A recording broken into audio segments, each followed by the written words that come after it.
at the Falcons throughout the season. So sorry, Bill. All right, let's do Schrager and Graziano are here. Peter, give us your first impressions. You weren't with us yesterday. NFL schedule release. Take us through some of the things you thought were important that we saw come out on Wednesday. I don't think the night. defending champions were done any favors. I think the Eagles were given a very difficult schedule.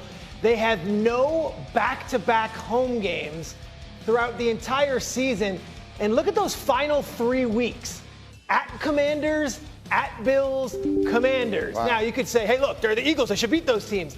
I would take a nice little Raiders or Giants in that mix if I'm the Eagles down the stretch. The Eagles were done absolutely no favors, no back-to-back home games, and then a murderer's row at the end of the season. And you have, in case, because Peter is new to our group, you can explain, and everyone, that there's no way the Eagles win the division. Well aware that the Eagles can't possibly win the NFC East. Right. Yeah, that's the rule. 21 years. 21 years. The streak is old enough to drink. That's right. No team has won the division in back-to-back seasons. That's a big stretch for the Commanders, maybe. So maybe keep an eye on the Giants. What was your next impression? Good luck.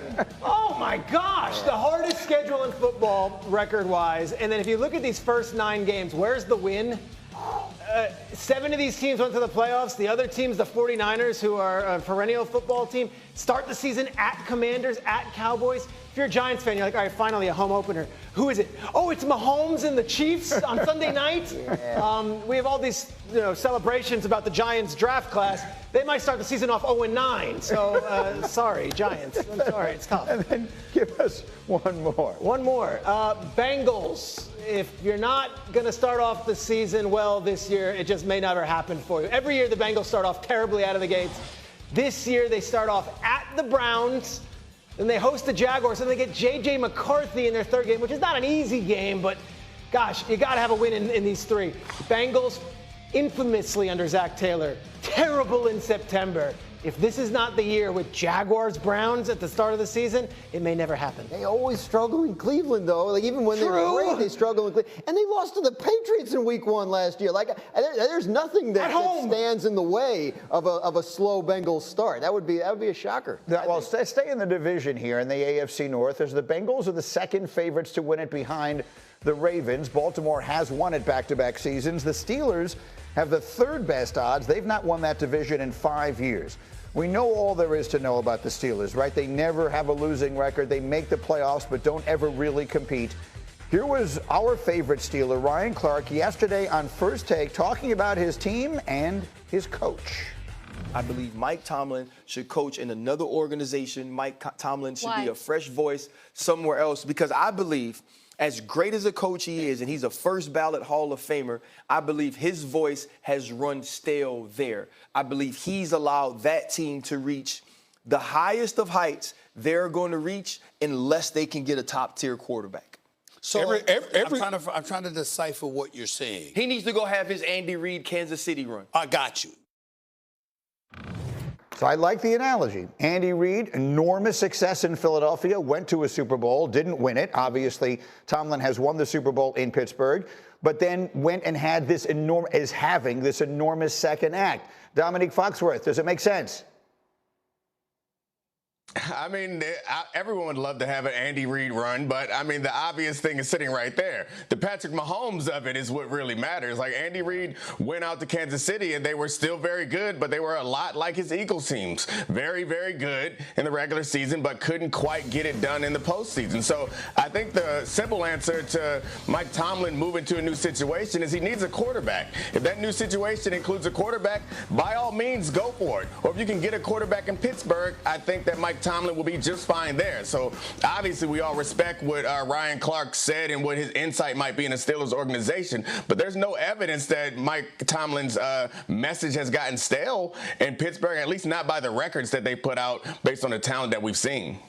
Yeah, I think it's interesting that it's Ryan saying it because of his close ties to Tomlin and the organization. And it's interesting because I've heard Ryan say it before. I think he was sitting right here. It was either at the end of last year or the year before. And it's an interesting point.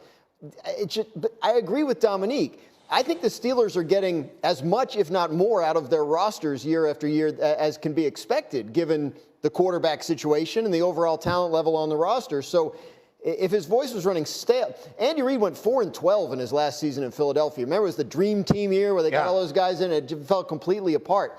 If something like that happened, I think I would be more inclined to say his voice seems like it's getting stale. But I think the Steelers in the last couple of years have kind of overachieved. I know the fans don't want to hear it. It feels necessary to remind anyone who doesn't know the Steelers have had 3 head coaches since 1969.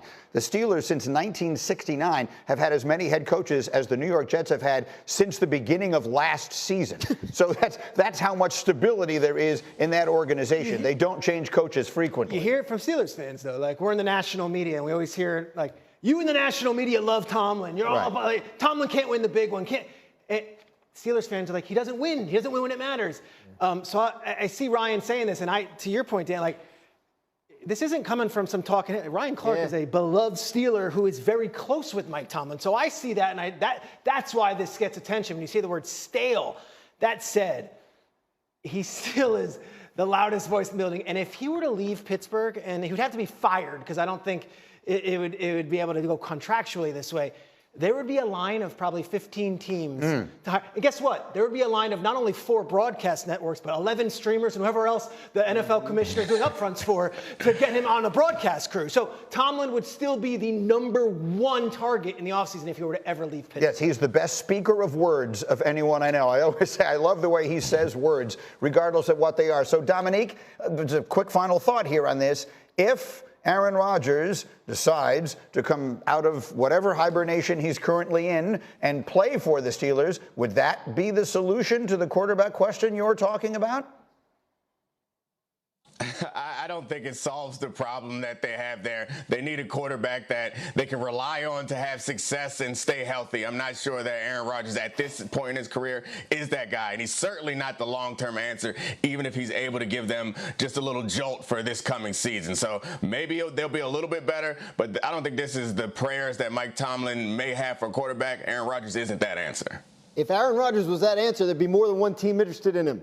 Like he's had one offer. Right? The Giants wanted him too, right? But that's a whole. No, may have wanted him. They may have wanted him. I'm maybe a little more optimistic on it. I think they've got a pretty good roster. I think Rodgers is a winner, and I think when it comes down to it, Tomlin's a coach that gets you 9 wins regardless of who's at quarterback. He's an upgrade from Mason Rudolph. If they have Rodgers, I'm not saying the season is going to be a Super Bowl season, but I still think they'll be relevant. Well, they'll be relevant. I guess that's the point. They're relevant every single year. And irrelevant has not been their issue. People get tired of relevance. And I always say to the Steeler fans, you know what the opposite of relevance is? Hello. Be careful what you wish for, because it's not fun being irrelevant, I will tell you that. 14 1 o'clock games for the Jets, folks. 14. We got them right where we want them. Coming up, back to tonight's huge Game 6 at the Garden. Jay Will's going to tell you why he's not calling it a must-win. He's calling it something even bigger. And speaking of Game 6, remember this iconic one from 1998 and how it ended with Michael Jordan? Yeah. Where does it rank among the greatest